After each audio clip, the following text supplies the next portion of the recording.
Coming up tonight, the Ovation of the Seas takes a moment, does a spin, and shows off some ice.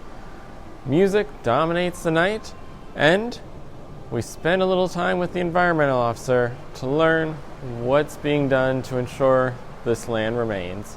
It's all coming up, so let's set sail.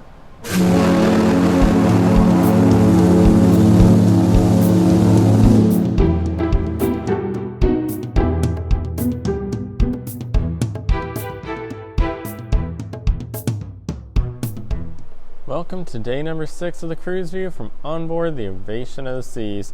Today was Saturday, May 18th, 2019, and not quite a sea day, not quite a port day. It was a sailing day with a visit to Hubbard Glacier. But first, we have two top stories for today. The first one is that North Star did operate today during the visit to Hubbard Glacier. And not only did it operate, but it operated off the side of the ship, something that has not happened in the U.S. since the Quantum of the Seas was here. But they did include a charge for that. So the way the North Star operates simply goes up and down. They've been doing that on the Anthem of the Seas towards the end of Quantum's U.S. tour. She operated in that manner there as well.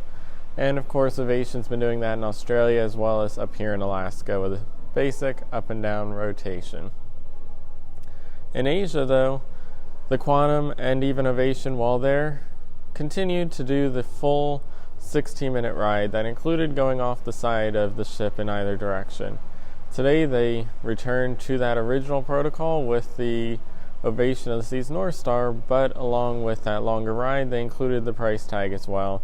I believe it was about $50 a person to ride the North Star, but you got that full 16-minute ride with the great views of Hubbard Glacier rather than just the 10-minute up and down ride that is complimentary throughout the sailing.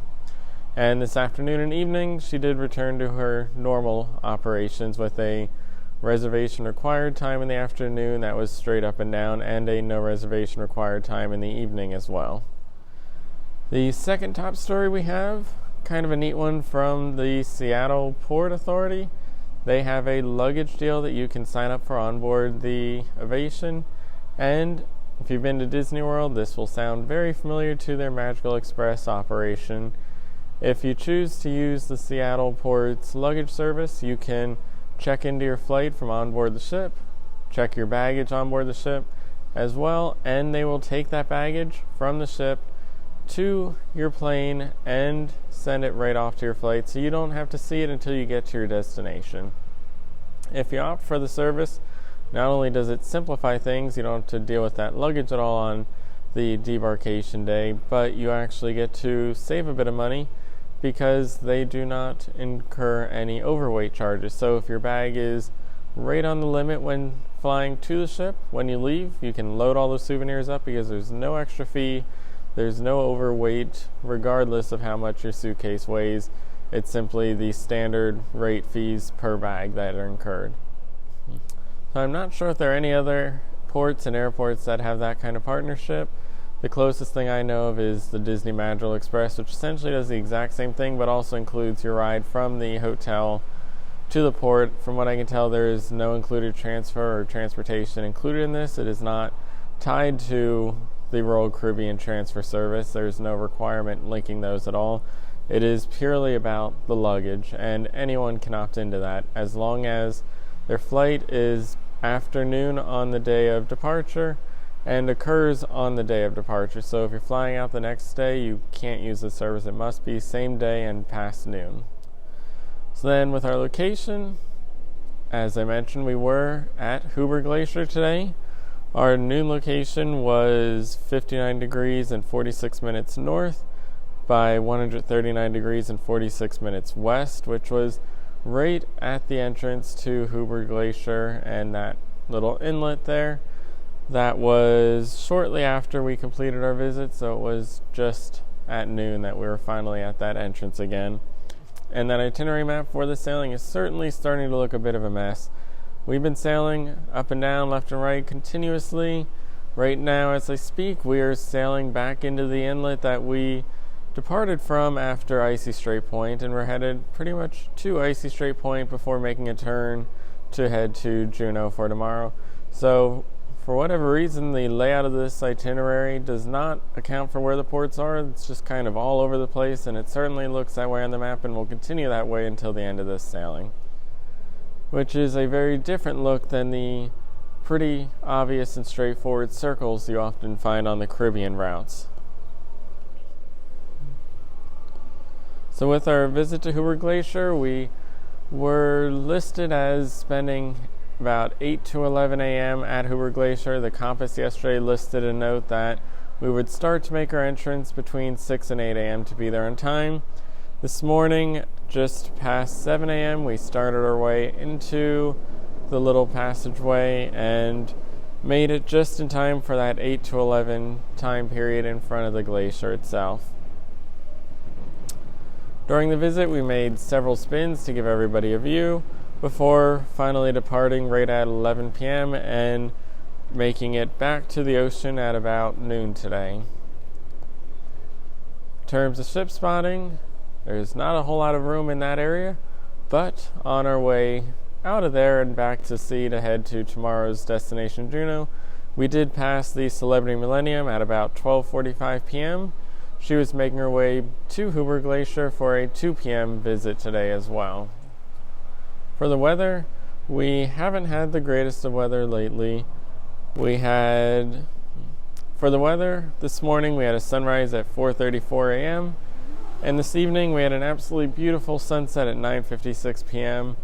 Didn't catch the actual sun dropping below the horizon, but there's just an absolutely beautiful level of colors. It was very dark and vibrant.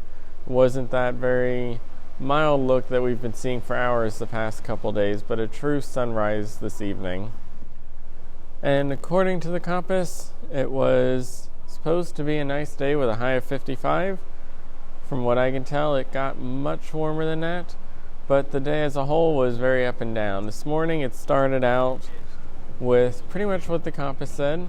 We had cloudy conditions, we had rain, all around pretty poor morning, something we've been seeing most mornings so far.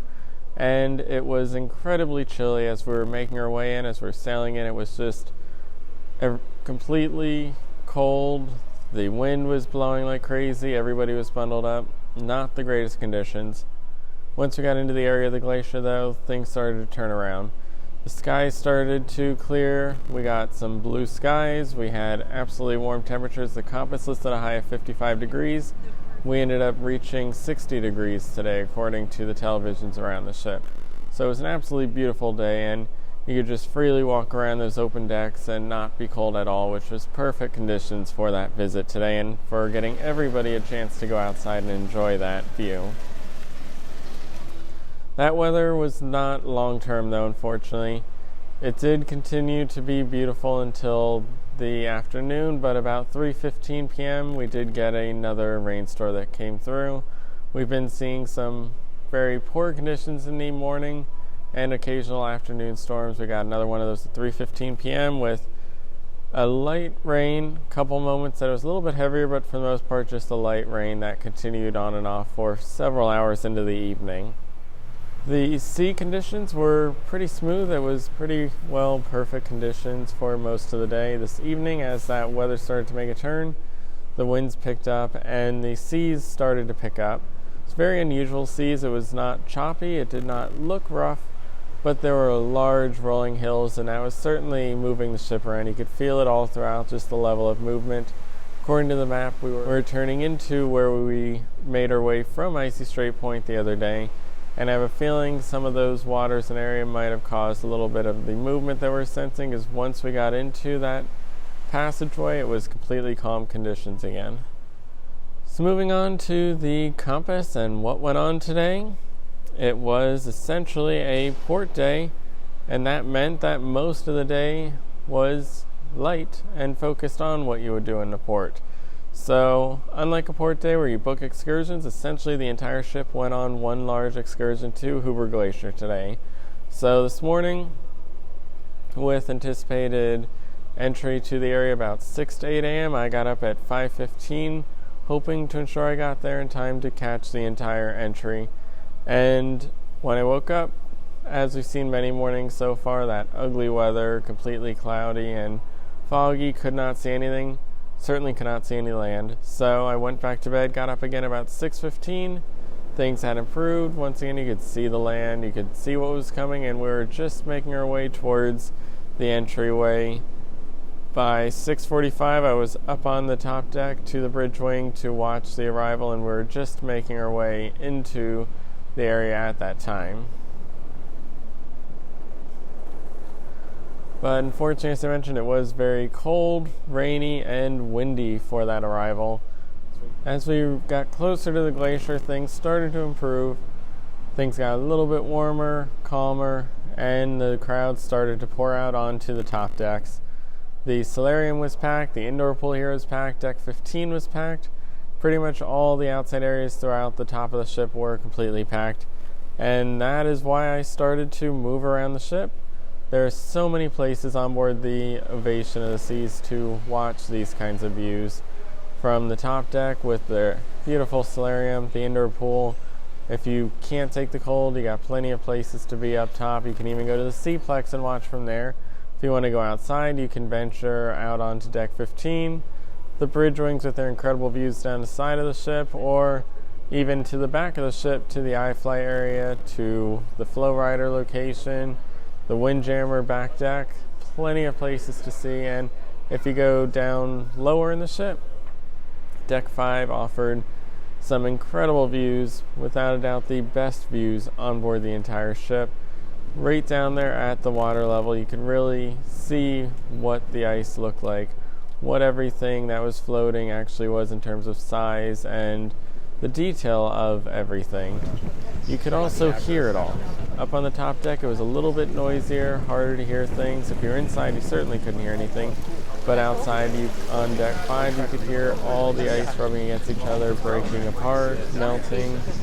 Everything that was going on, you could hear as it would scrape along the side of the ship, get pushed out of the way. All that noise was completely audible from deck 5, and it was very calm, quiet, and serene down there. There weren't a whole lot of people on deck 5, and those that were for the most part just standing there watching and listening to everything. So it was a very relaxed area of the ship to watch from and offered an incredible vantage point. While on deck 5, you could also head back to the aft of the ship to 270, which had some incredible views. If you could not go outside, you can get that same low-level view of the ice and everything in the water as you could on the sides of the ship. But from indoors, just by visiting 270, and those massive glass walls were just perfect for seeing all the mountains and the glacier around the ship as she spun around.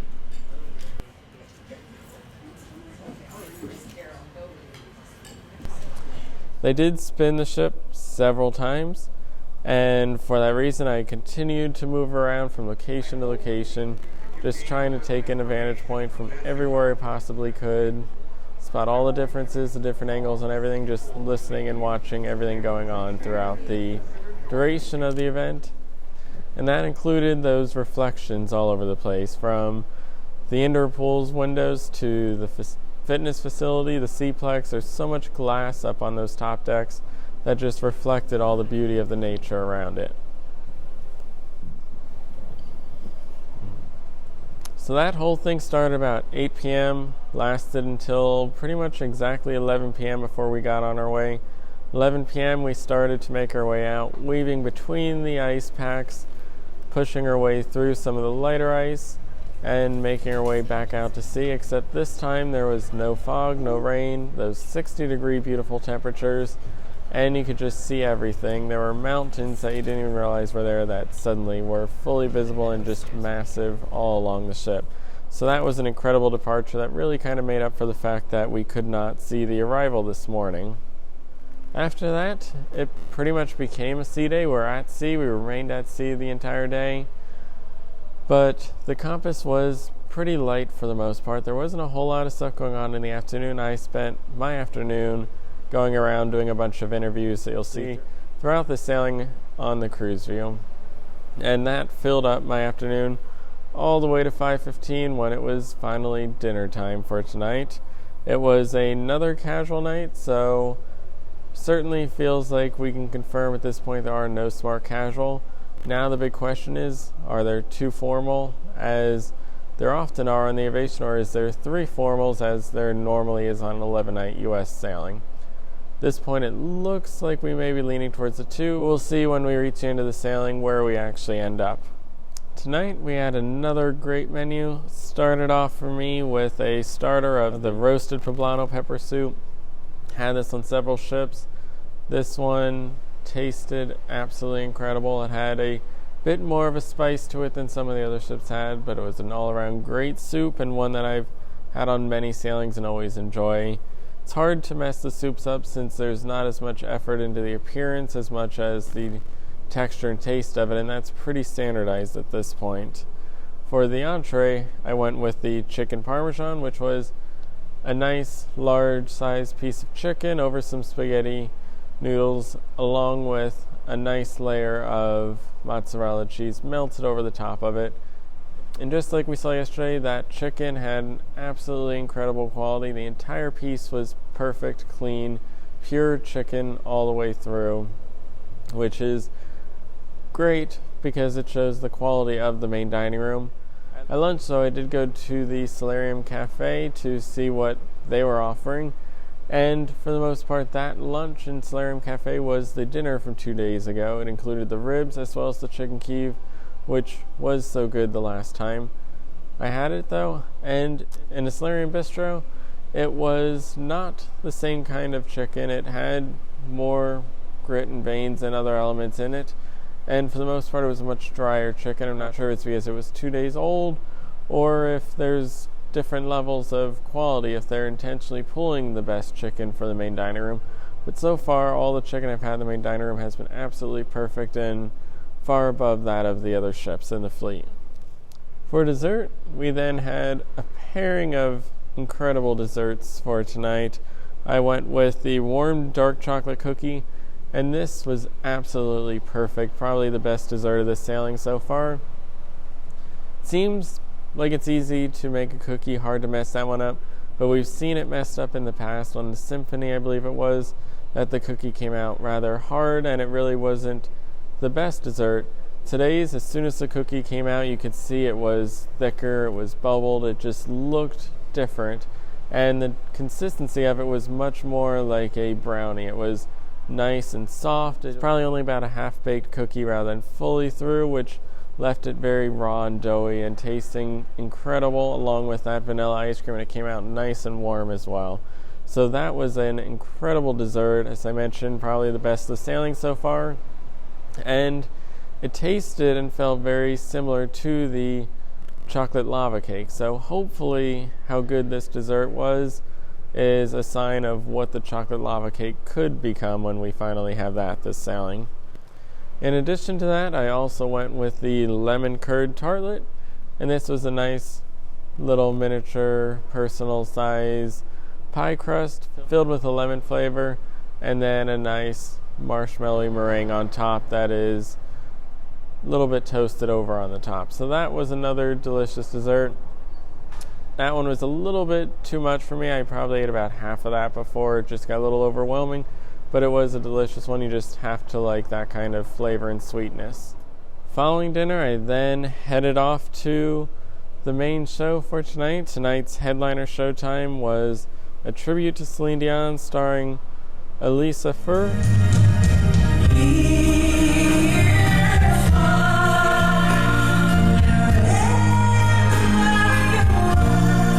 And that was listed as a Celine Dion tribute concert, and it was another great entertaining night. Not as much comedy as the other nights, but an overall great act. Incredible resemblance to Celine Dion. In fact, a lot of these tribute acts will try to become the artist, but not want to be compared to the artist. Throughout the show, as the performance went on, up on the video screens to either side, they actually showed performances of Celine Dion as well as the cover artist during the exact same performance. So she essentially mimicked what was done in the official performances, many from Vegas, on the video screens, just to show how accurate and realistic the performances were.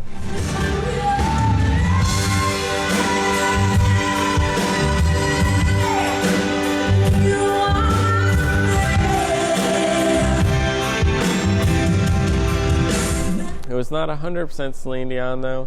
Celine Dion, of course, has a lot of cover songs that she does, and for this performance it included several Celine Dion songs along with about 50% cover songs from other artists to break it up and make it a little bit more enjoyable for everybody, not just those that appreciate Celine Dion. So that was an 8:30 performance, lasted about 50 minutes, and then after that I haven't gone to many of the artists performing throughout the night, but there is one in the Schooner Bar, one in the Oak and Amber Pub, and of course the DJ Music Hall. I've checked that one out a couple times, but tonight I stopped in the Schooner Bar because at 9:45 they had piano bar entertainment with Paul O'Shea, and as I walked by, not only was he performing, but Eliza was in there as well, performing alongside. So it was a great duet night, a whole lot of entertainment in the Schooner Bar. Brought in some much larger crowds than typically for the Schooner Bar because of that added entertainment. And that really continued the evening's headliner throughout the rest of the night until about midnight when that piano bar finally shut down.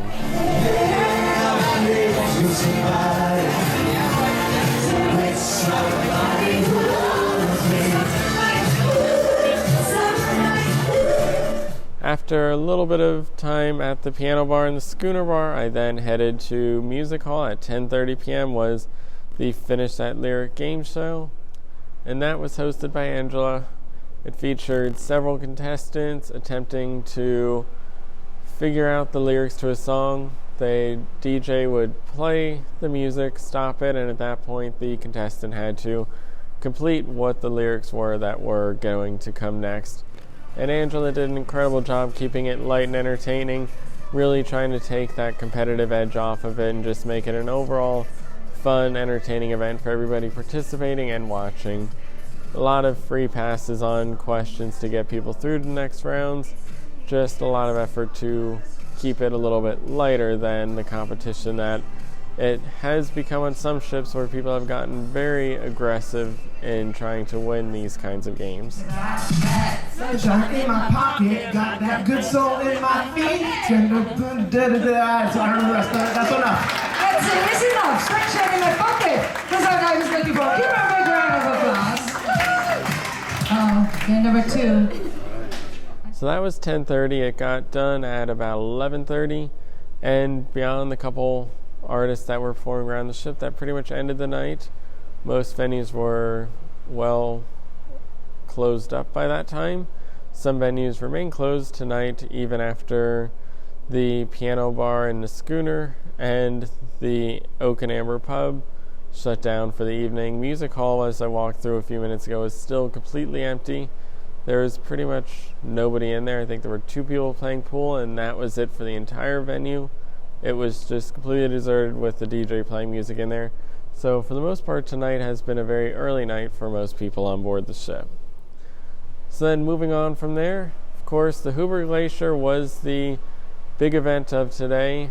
Probably the biggest one that I've experienced since the Three Sisters meeting, and it felt very similar to that. It was a special event that was all about looking at what we are sailing past and around at a given moment.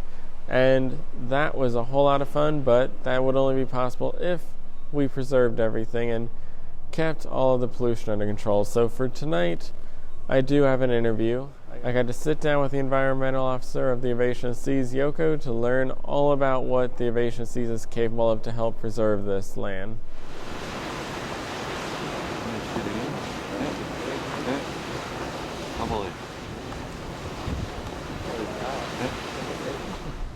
Today I am joined by Yoko, who is the Environmental Officer on board.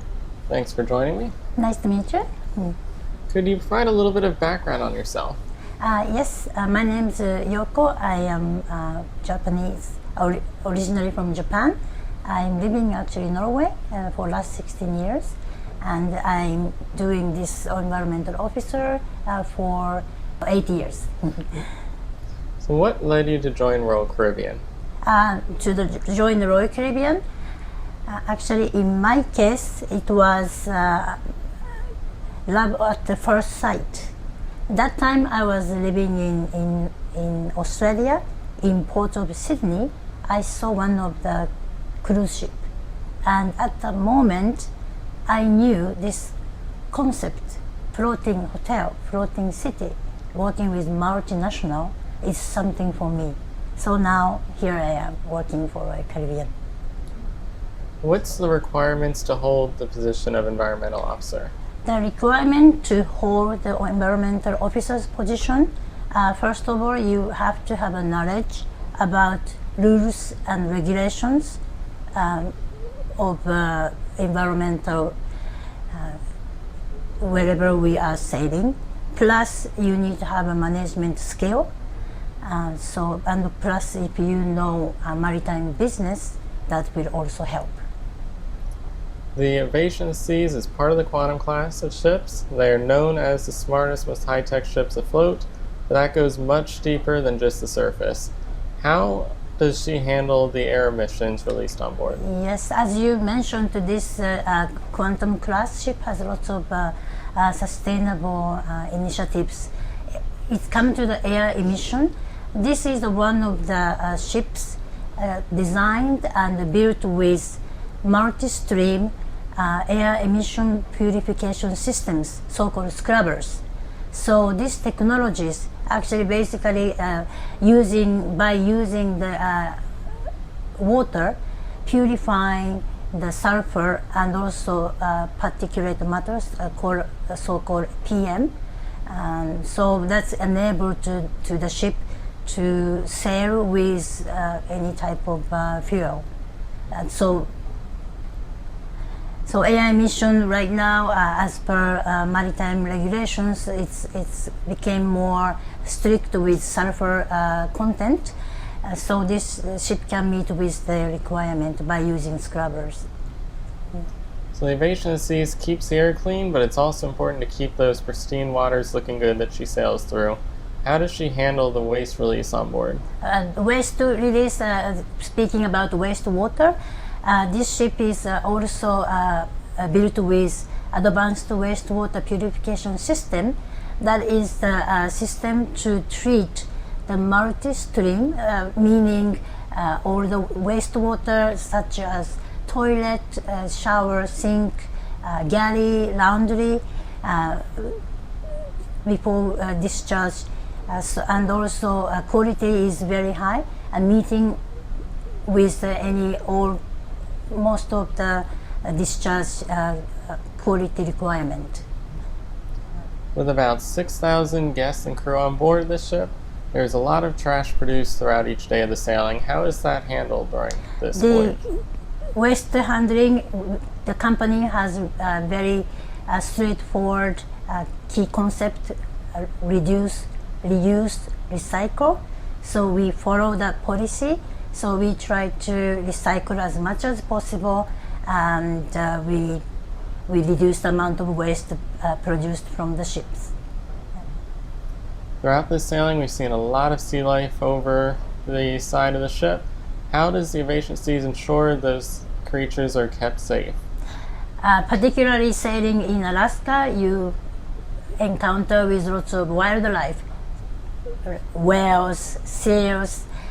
We gather information and also guidelines from the local authorities, can tell us their common habitat. Also, some guidelines to avoid those wildlife. So we study them. So we make sure we try our best to protect them as well. There are a lot of natural wonders up here in Alaska, including the Hubbard Glacier. What is done to preserve those areas when sailing in those close quarters? As I mentioned, the protecting of the wildlife is very important. So we also use the very new technologies, online system, to look for the more informations. And also when we talk about the whale, we are reporting the sightings. So anytime we cite the whales, we can report, so that information goes to online, so it's even used even by the other vessels. Up here in Alaska, there's a lot to protect, from the waters, the air, the nature. What kind of oversight do you have to work with? With or without being in Alaska, protecting the environment is very important. So as much as you like to enjoy Alaska, beauty of Alaska, we have to try as much as we can to protect them as well. So what's next for you? At this moment, I am really enjoying working on Ovation of the Seas. As you mentioned, this ship has a lot of new technologies, and also I enjoy working with crew people on board. But for the future, when this newer ships comes with newer technologies, maybe I like to challenge those new technologies as well. Is there anything else you'd like to tell the viewers? Yes. Hi, Ovation of the Seas has a lot of environmental friendly new technologies on board, so we look forward to see you on board. Thank you. Okay, thank you.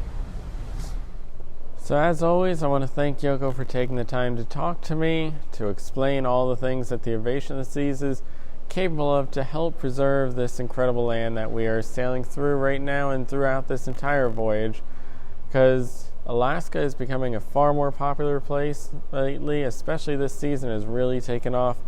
Larger ships than have ever are sailing to there, including the Ovation of the Seas. And it's important that these large ships don't bring a bigger footprint with them up there, but can ensure the longevity of this land, of this area, for everybody that wants to come see it in the future, so that we can all enjoy what beautiful nature and landscape we have in the area. So tomorrow then, we are currently on our way to Juneau, Alaska. Our next port of call will have a 7 a.m. arrival with a 9 p.m. departure, so a very long port day for us. But that about does it for tonight.